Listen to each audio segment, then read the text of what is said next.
As Ms. Crockett. Thank you so much, Mr. Chair. Okay, I don't really know where to begin. We've got a lot of ground to cover in about 5 minutes, so let's go. I've got 3 statements that I want to know if you agree or disagree with, and I want to just go down the row. Yes or no? Does cutting pay typically assist in recruiting a workforce? Yes or no? No. No. Generally, no. No. Thank you. It sounds like a low IQ implementation to me. So let's go to the next one. What's up, y'all? Today we need to talk about something that should outrage every American who actually cares about justice, fairness, and what it means to back the people who do the hard work in this country. I just watched Representative Jasmine Crockett's takedown of the hypocrisy, the budget mess, and the MAGA lies. And let me tell you, she laid it out plain and raw. So let's break this down and talk about what it really means. Now let's watch the video. Does poor working conditions assist with recruitment? Yes or no? No. No. No. No. Sounds like another low IQ implementation to me. And finally, I'm going to start with Mr. Potter because I don't know how this is going to go. Does union busting help with recruitment? No. I know nothing about unions whatsoever. I'm Okay. sorry. I don't know anything about unions either. Okay. No. Okay, so again, another low IQ implementation. I just want to be clear that the American people should know that these are all Trump 2.0 policies. So when we say that he's failed, let me tell you, we got receipts, and those are some of the receipts. So when we start talking about this pay, I think that we've talked about the fact that there was a 25%, up to a 25% cut in recruitment bonuses or retention bonuses, but I want to make sure that people understand the numbers. I want y'all to know what the numbers are. It looks like on average in 2023, the average CO for the BOP made $57,000. So now we're talking about potentially up to a 25% cut in that. Now let's transpose that with what they don't want to talk about is what we did last week, which was reconciliation, where in their bill, they decided that they wanted to add this big number as an increase for bonuses for ICE agents. What that translated to was bonuses of approximately $44,000 for each ICE agent. So we're talking about ICE agents getting an additional $44,000 per person, while on average, when we talk about our COs at the BOP only making $57,000 and talking about cutting up to 25% of that. That is why we're outraged. That is why we say that this is a joke, because you can't sit here and continuously underfund an agency and then expect it to overperform. So let's talk about the underfunding.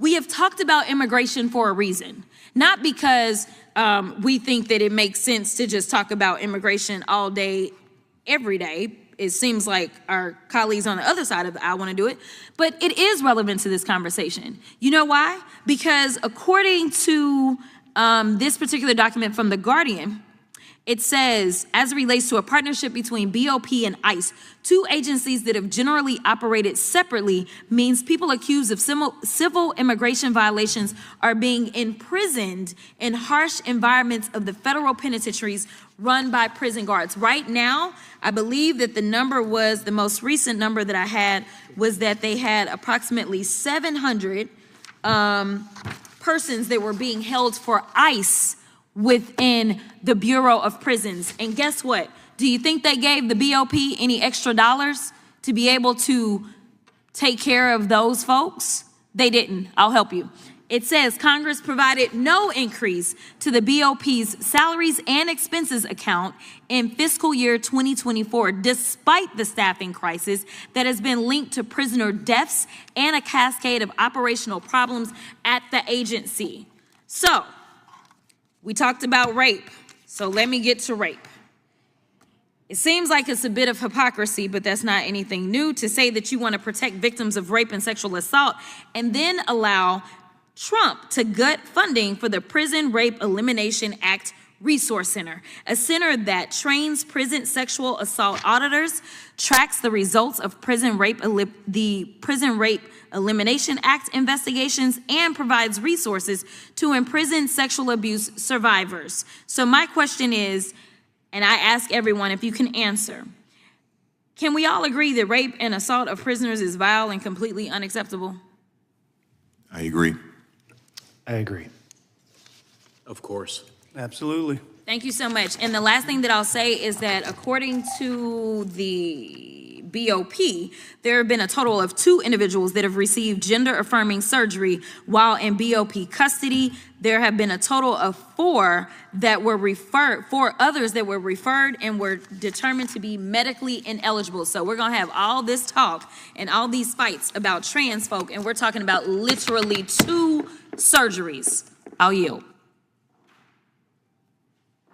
First off, she exposed a disgraceful move to cut up to 25% of retention bonuses for correctional officers in the Bureau of Prisons. These folks are making around $57,000 a year, and they're expected to hold the line in some of the toughest work conditions imaginable. And how are they rewarded? With cuts. Cuts to the little bit of extra pay that helps them stay. Meanwhile, ICE agents, who are already part of one of the most controversial agencies in the country, are being handed $44,000 bonuses per agent under GOP-backed legislation. You heard that right. We're talking about ICE agents getting damn near as much in a bonus as a BOP officer makes in an entire year. That's not just a bad policy, it's straight up immoral. Representative Crockett called this kind of move a low IQ implementation. And honestly, she's being generous. Because how in the hell are you supposed to recruit and retain anyone when you cut their pay, throw them into poor working conditions, and bust up their unions? That's not smart leadership. That's sabotage. And it doesn't stop there. BOP is now being tasked with holding around 700 ICE detainees, people accused of civil immigration violations, not even criminal charges in federal prisons. But here's the kicker. They weren't given a single extra dollar to do it. Not one. So we're overloading already struggling prisons and pretending it's not going to lead to more problems? Then there's the staffing crisis. Congress gave 0 additional funding to address it. And let's not forget, this crisis has already been linked to prisoner deaths. We are literally watching the system crack under pressure while Republicans throw gas on the fire. And yet, these same people want to talk about law and order? Please.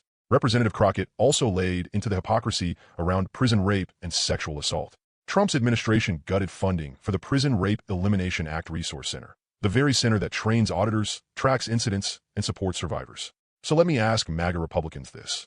How can you claim to be protecting victims when you're defunding the people trying to stop sexual violence in our prisons? You don't get to have it both ways. If you say you stand for victims, fund the programs that protect them. And finally, the right-wing panic around trans people, Representative Crockett shut that nonsense down with facts. Only 2 people have received gender-affirming surgery in BOP custody. 2. That's it. This so-called scandal they keep yelling about, it doesn't exist. It's just hate dressed up as policy. Listen, if you actually care about this country, if you believe in justice, in accountability, and in treating people with dignity, then you have to speak up. What Representative Crockett laid out is exactly why we fight. It's not just about Democrats versus Republicans. It's about right versus wrong. We can't let lies and cruelty become national policy. We can't be silent while workers are abused and basic human rights are stripped away.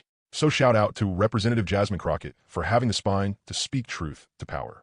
And to everyone watching, stay loud, stay woke, and stay ready. Because the fight for justice is far from over. If you agree, drop a comment, share this video, and let's spread the truth like wildfire. This is what patriotism looks like, loving your country enough to demand better.